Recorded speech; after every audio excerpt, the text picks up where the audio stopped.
महर्षी विठ्ठल रामजी शिंदे यांच्या स्मृतिदिनानिमित्त वाचन संकल्प महाराष्ट्राचा या उपक्रमांतर्गत गुरुवारी दिनांक 2 जानेवारी रोजी सकाळी 10 वाजता शिवाजी विद्यापीठाच्या महर्षी विठ्ठल रामजी शिंदे अध्यासनातर्फे सामाजिक कार्यकर्ते आणि अभ्यासक संपत देसाई यांचं विशेष व्याख्यान आयोजित केले।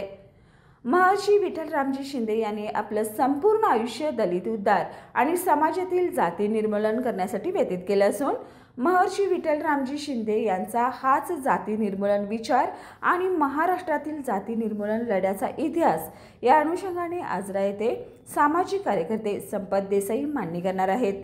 कार्यक्रमाच्या अध्यक्षस्थानी विद्यापीठाचे कुलगुरू डॉक्टर DK शिर्के आहेत। तरी या व्याख्यानासाठी सर्वांनी उपस्थित राहावं असं आवाहन कुलसचिव डॉक्टर VN शिंदे यांनी केले।